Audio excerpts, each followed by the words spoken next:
भारत माता की, भारत माता की, छत्रपती शिवाजी महाराज की, धर्मवीर छत्रपती संभाजी महाराज की, जय भवानी, जय भवानी, जय जय जय जय जय भवानी, जय जय जय जय जय शिवाजी। हिंदवी स्वराज्याचे सरसंस्थापक छत्रपती शिवरायांना मानाचा मुजरा करतो। भारतीय राज्यघटनेचे शिल्पकार भारतरत्न डॉक्टर बाबासाहेब आंबेडकर यांना मानवंदना अर्पित करतो।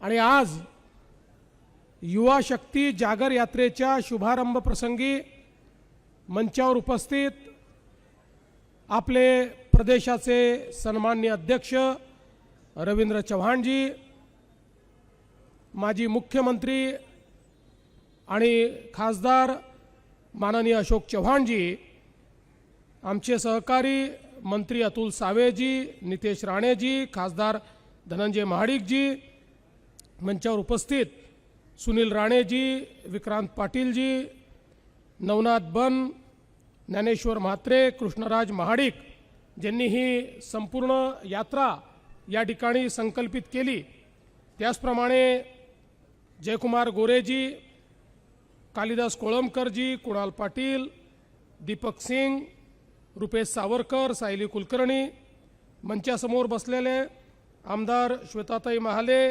श्रीजया चव्हाण, अमल महाडिक, विक्रम पाचपुते, करण देवतळे, या ठिकाणी उपस्थित युवा मोर्चाचे सर्व पदाधिकारी आणि उपस्थित भगिनी आणि बंधूंनो, मी कृष्णराज महाडिक यांचं अतिशय मनापासून अभिनंदन करतो की युवा शक्ती जागर यात्रा याची सुरुवात आजपासून ते करतायत। विविध टप्प्यांमध्ये महाराष्ट्र पिंजून काढण्याचा प्रयत्न ते करतायत। महाराष्ट्रामध्ये सामाजिक, आर्थिक विविध प्रकारचे जे प्रश्न आहेत, ज्या लोकांनी या क्षेत्रात काम केलेलं आहे, ज्या उत्तम संस्था आहेत, समाजातले विविध घटक, शेतकरी असतील, कामगार असतील, युवा असतील, अशा सगळ्या घटकांपर्यंत ही यात्रा नेण्याचा त्यांचा प्रयत्न आहे।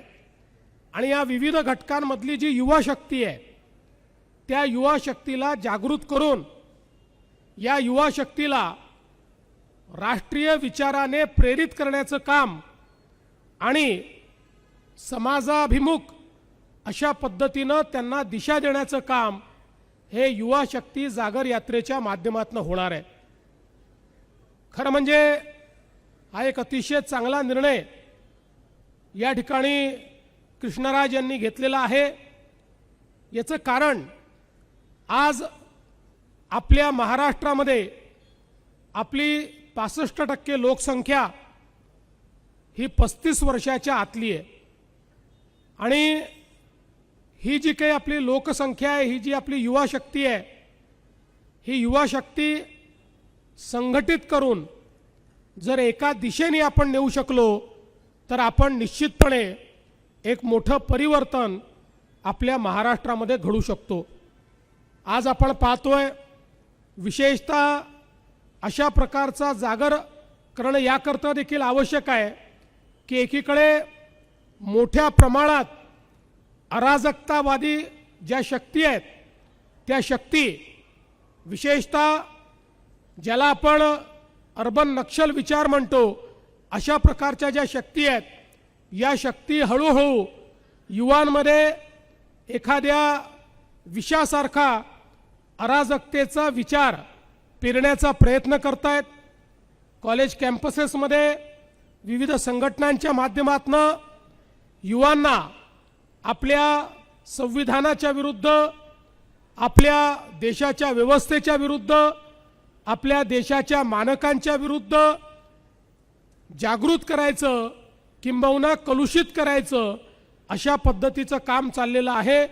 आणि म्हणूनच देशाच्या संविधानाप्रती आणि संविधानाने तयार केलेल्या व्यवस्थेच्या प्रती समाजातल्या सर्व तरुणांना जागृत करण्याचं काम युवा शक्ती जागरच्या माध्यमातून होईल। आणि तरुणाईमध्ये जी काही सज्जन शक्ती आहे, जी काही सकारात्मक शक्ती आहे, अशा सगळ्या लोकांना या माध्यमातून संघटित करण्याचा हा एक चांगला प्रयत्न आहे। खरं म्हणजे या माध्यमातून महाराष्ट्राच्या कानाकोपऱ्यापर्यंत ते गेल्यामुळे वैयक्तिक एक नेता म्हणून त्यांनाही अधिक प्रगल्भता आणि त्यांच्यासोबत जी टीम या ठिकाणी जाणार आहे त्या टीमला देखील अधिक प्रगल्भता यातनं मिळेल आणि निश्चितपणे त्याचा उपयोग पुढच्या काळामध्ये भारतीय जनता युवा मोर्चा मोठा करण्याकरता आपल्याला प्राप्त होईल।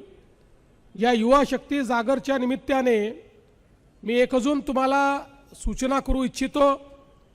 ज्या प्रकारे भारताच्या संसदेमध्ये महिला आरक्षण बिलाची भ्रूण हत्या ही विरोधी पक्षाने केली, त्याचाही जागर करण्याची आवश्यकता आहे। आणि ही मंडळी सिरियल लायर आहेत, रोज खोटं बोलतात, दिवसातनं 5 वेळा खोटं बोलतात। या प्रत्येकाला हे माहिती आहे 2023 साली ज्यावेळेस महिला आरक्षण विधेयक आलं, एकमताने ते पारित झालं, त्यानंतर हे विधेयक कधीपासनं लागू केलं पाहिजे याकरताचं संविधान संशोधन आलं होतं। 23 मध्ये एनडीए जवळ 2/3 मेजॉरिटी असल्यामुळे आपण काही करू शकत नाही, म्हणून तोंड दाबून या लोकांनी त्यावेळी बिलाला समर्थन केलं। आणि आता जसं यांच्या लक्षात आलं की एनडीए जवळ 2/3 मेजॉरिटी नाही आहे, यांनी आपले खरे दात दाखवले आणि त्या ठिकाणी खऱ्या अर्थानं या बिलाला विरोध करून संपूर्ण भारतातल्या नारी शक्तीचा अपमान आणि लोकशाहीचा अपमान करण्याचं काम या विरोधी पक्षांनी या ठिकाणी केलेलं आहे। आणि म्हणून हा जागर गरजेचा आहे। खरं म्हणजे रोज खोटं बोलतात, डिलिमिटेशन बद्दल खोटं बोलतात, सेन्सस बद्दल खोटं बोलतात। या संदर्भात सगळी वस्तुस्थिती आणि संविधानाने टाकलेली जबाबदारी काय आहे हे सभागृहामध्ये अमित भाई शाह यांनी स्पष्ट केलं होतं। त्यानंतर त्यांनी काही अमेंडमेंट्स मागितले, 1 तासात ते अमेंडमेंट्स आणण्याचा त्या ठिकाणी मनसुबा देखील अमित भाईंनी तयार केला होता। पण या लोकांना महिलांना आरक्षण द्यायचंच नाही आहे। लोकसभेमध्ये महिला आरक्षण येऊ नये याकरता हा प्रयत्न आहे। पण मी त्यांना सांगू इच्छितो, या भारतामध्ये ज्या लोकांनी महिलांना सहभागिता देण्याच्या बद्दल कार्य केलेलं आहे त्या सगळ्या लोकांना स्मरून सांगतो, तुमच्या या मानसिकतेविरुद्ध आमचा लढा सुरू झालेला आहे। आणि जोपर्यंत भारताच्या संसदेत आणि विधानसभेमध्ये आमच्या 33% महिला पोचणार नाही, आम्ही तुम्हालाही शांतपणे झोपू देणार नाही। तुमच्या विरुद्ध आमचा संघर्ष सुरूच राहील। आणि मी विश्वासानं सांगतो, या सिरियल लायर्सला, या खोटारड्या लोकांना जे रोज खोटं बोलतायत, तुम्ही किती खोटं बोललं तरी झूठ की उम्र बड़ी नहीं होती और सच कभी समाप्त नहीं होता। त्यामुळे सत्य कधी संपणार नाही हे सांगू इच्छितो। आणि या ठिकाणी कृष्णराजला सांगतो, या यात्रेमध्ये आमच्या संपूर्ण नारी शक्तीला, आमच्या सर्व युवतींना देखील जागृत करून आपल्याला एक अशा प्रकारचा विचार उभा करायचा आहे की जो विचार यांच्या बुरसटलेल्या विचाराला त्या ठिकाणी संपेल आणि यांना मजबूर करेल आणि यांनाही नारी शक्ती विधेयकाला त्या ठिकाणी पाठिंबा द्यावा लागेल। अशा पद्धतीने तुम्ही या ठिकाणी जागरण करावं, अशा प्रकारची विनंती तुम्हाला करतो। पुन्हा एकदा या युवा शक्ती जागर यात्रेला मनापासून शुभेच्छा देतो, तुमचं मनापासून अभिनंदन करतो आणि माझं बोलणं संपवतो। धन्यवाद. जय हिंद, जय महाराष्ट्र. खूप खूप धन्यवाद साहेब. यानंतर या जागर यात्रेचा शुभारंभ होईल. माननीय मुख्यमंत्री देवेंद्रजी फडणवीस साहेब, रवींद्रजी चव्हाण साहेब आणि सर्व मान्यवरांना विनंती करतो की त्यांनी या यात्रेचा फ्लॅग शुभारंभ करावा. त्यांच्यासोबत भारतीय जनता पार्टीचे प्रदेशाध्यक्ष माननीय रवींद्रजी चव्हाण देखील उपस्थित आहेत आणि ही यात्रा महाराष्ट्राच्या कानाकोपऱ्यात सांध्यापासून बांद्यापर्यंत ही यात्रा पोहोचेल आणि युवा शक्तीचा जागर करून महाराष्ट्राला एका नव्या वाटेवर घेऊन जाण्याचं काम, युवा शक्तीला नव्या वाटेवर घेऊन जाण्याचं काम कृष्णराज महाडिक यांच्या नेतृत्वामध्ये माननीय मुख्यमंत्री देवेंद्रजी फडणवीस साहेबांच्या मार्गदर्शनाखाली रवींद्रजी चव्हाण यांच्या सहकार्याने ही यात्रा आजपासून सुरू होते. या यात्रेचा शुभारंभ माननीय मुख्यमंत्री महाराष्ट्राचे धुरंधर नेते आदरणीय देवाभाऊंच्या हस्ते होत आहे.